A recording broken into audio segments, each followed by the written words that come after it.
Bismillahirrahmanirrahim. Assalamualaikum warahmatullahi wabarakatuh. Salam sejahtera untuk kita semua. Pada kesempatan hari yang berbahagia ini, saya ingin menyampaikan terkait tentang hari ini bertepatan dengan 7 April 2021, Kadiskes Kepulauan Meranti ke Pekanbaru.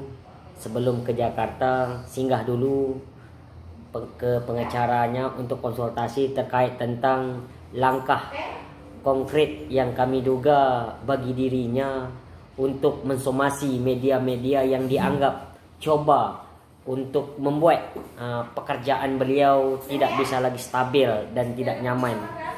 Jadi sebelum dia melakukan langkah itu memang kita sudah punya antisipasi dan bahkan kita sudah terpikirkan. Tapi kita juga tidak mau terlalu bangga karena itulah keterbatasan yang kita pikir yang dimiliki oleh Kadiskes kita hari ini. Katakanlah dalam persoalan menangani apa yang telah kita sebut di media itu, bahwa adanya dugaan dana rapid test untuk masuk ke kantong pribadi Kadiskes. Sebenarnya kalau seandainya Kadiskes itu fire terkait tentang dugaan kita dana rapid test itu dijadikan katakanlah dalam hal ini dalam tanda kutip itu dana pribadi dia, memang regulasinya seperti itu yang kita lihat.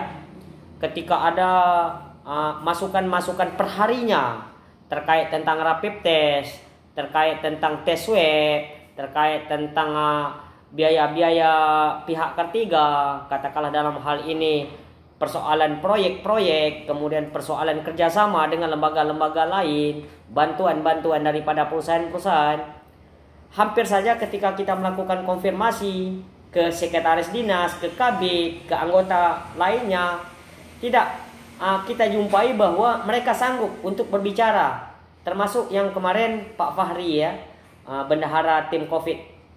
Jadi kita menunjukkan bahwa ada konsep monopoli yang dipakai oleh Kadiskes itu untuk menyusun sebuah kebijakan, tapi akhirnya terbongkar dengan langkah-langkah yang dia lakukan yang katakanlah dalam tanda kutip persoalan-persoalan yang selama ini kita duga itu telah terlihat secara terang benderang.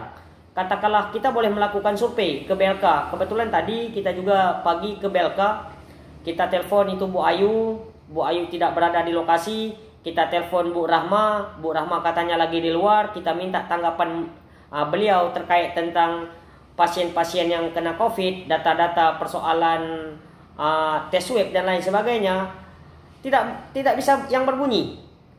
Kemudian ketika kita juga datang ke puskesmas atau ke dinkes sampingnya itu, seperti itu juga. Dengan siapapun kita tanya langsung saja ke Kadiskes. Nah, padahal dari awal 2 nomor Kadiskes itu diblokir dia. Ini menunjukkan bahwa apa maksud dia memblokir, bukan saja saya tapi yang lainnya. Padahal kita hanya ingin mengkonfirmasi terkait tentang pemberitaan-pemberitaan yang kita lakukan secara berkala. Mungkin terlalu muluk saya berbicara pasal per pasal tentang undang-undang PES, pasal per pasal tentang undang-undang transparansi anggaran, pasal per pasal tentang undang-undang KKN. Karena hari ini sudah saatnya saya secara kelembagaan maupun secara pribadi atas nama masyarakat Kabupaten Kepulauan Meranti tidak juga mau merasa diperbodohkan dengan kebijakan Kadiskes yang seperti ini. Kita juga mengharap ada titik terang daripada Bupati Kepulauan Meranti untuk mengambil satu langkah konkret demi kenyamanan dan keamanan masyarakat Kepulauan Meranti yang hari ini kita ketahui bersama. Persoalan COVID hampir di semua daerah ada. Lebih-lebih ini di daerah Meranti, daerah yang sudah terisolasi dalam tanda kutip, kemiskinan yang begitu masih banyak, kemudian persoalan corona terus menghantui, kemudian persoalan sampah B3 dan sampah medis belum terselesaikan seperti apa regulasi, kemudian persoalan kinerja kepemerintahan belum terlalu signifikan, persoalan anggaran belum stabil, kemudian ditambah dengan langkah-langkah yang Kadiskes lakukan dalam menangani persoalan corona ini. Oleh karena itu harapan kita kepada Bupati Kabupaten Komoranti untuk segera mengambil langkah tegas terkait tentang Kadeskes Kepulauan Meranti harus dilakukan pencopotan karena ini sangat berbahaya untuk masa depan program-program yang telah Bapak Bupati sunsunkan hari ini. Untuk itu sekali lagi kami berharap besar kepada Bapak Bupati kita segera mencopot Kadeskes karena tidak ada prestasi sampai hari ini yang telah Kadeskes buatkan. Kemudian terkait tentang langkah-langkah dia di dinas, di BLK, bisa kita coba lakukan intel melalui intel kita seberapa maksimal hubungannya dengan bawahannya, kemudian seberapa maksimal dalam dia menentukan kewenangan dan kebijakannya, kemudian seberapa kuat dan ketangguhan dia dalam melakukan lobby-lobby politik terkait tentang pembangunan sesuai dengan visi misi yang telah dicanangkan oleh Dinas Kesehatan hari ini.